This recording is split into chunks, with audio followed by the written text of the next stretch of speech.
Bonjour, bien-aimés, frères et sœurs, vous qui suivez l'émission Par le Seigneur, nous allons prier.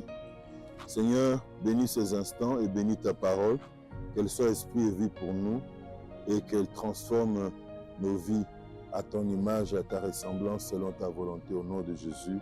Amen. Nous lisons pour notre exhortation d'aujourd'hui dans Nombre chapitre 27, versets 1 à 7.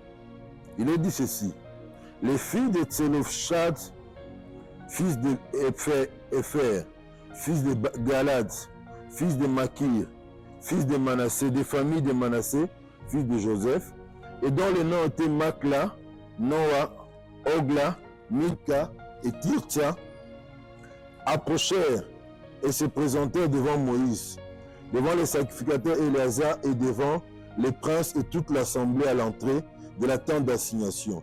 Elles dirent: notre père est mort dans le désert. Il n'était pas au milieu de l'assemblée de ceux qui se révoltèrent contre l'Éternel, de l'assemblée de Corée. Mais il est mort pour son péché et il n'avait point de fils. Pourquoi le nom de notre père serait-il retranché du milieu de sa famille? Parce qu'il n'avait point eu de fils. Donne une possession parmi les frères de notre père. Moïse porta la cause devant l'Éternel, et l'Éternel dit à Moïse: les filles de Tselophshad ont raison. Tu leur donneras en héritage une possession parmi les frères de leur père, et c'est à elles que tu feras passer l'héritage de leur père. Amen. Mes amis, 4 vérités à retenir de ce texte que nous avons intitulé pour notre exhortation, c'est que les filles de Tselophshad nous enseignent. La première vérité que ces filles nous enseignent, c'est que tout enfant de Dieu a un héritage auprès du Père Céleste. Tout enfant de Dieu a un héritage auprès du Père Céleste. Je voudrais nous rappeler ce que Jean chapitre 1 verset 12 nous dit. À tous ceux qui l'ont reçu, à tous ceux qui croient en son nom, elle a donné le pouvoir de devenir enfant de Dieu. Elle, c'est la parole. Elle, c'est Jésus-Christ. Et ceux qui ont reçu Jésus-Christ, dès lors qu'ils l'ont reçu comme Seigneur et Sauveur, ils sont devenus enfants de Dieu.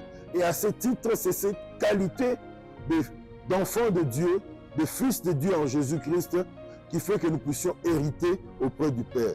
Si tu as reçu Christ comme ton Seigneur et Sauveur, tu es en alliance avec Dieu, je t'informe que tu as droit à un héritage auprès du Père. Il te réserve un héritage, quel que soit ton sexe, quelles que soient tes origines, quelle que soit ta tribu. Nous voyons ici des filles sont venues et on dit voilà, nous avons un héritage. Deuxième vérité que ce texte nous apprend, c'est que cet héritage est lié au domaine où Dieu nous appelle.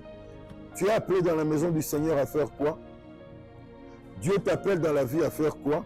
Selon les talents, selon le don que Dieu t'a donné, il t'a lancé, il t'a donné un héritage. Ces filles ne pouvaient pas hériter chez les tribus des Lévi et dans d'autres tribus, mais leur héritage était uniquement lié à la tribu la demi-tribu de Manassé, à la tribu de Joseph. De même, nous avons un héritage dans le domaine où le Seigneur nous appelle. Troisième vérité, nous avons un héritage, mais nous devons connaître que nous avons droit à cet héritage-là. Quatrième vérité pour finir, si nous connaissons que nous avons droit à un héritage, nous devons nous lever et les réclamer auprès du Père Céleste. Ces filles ont réclamé leur héritage et l'héritage leur a été donné directement. Que Dieu bénisse sa parole. Merci.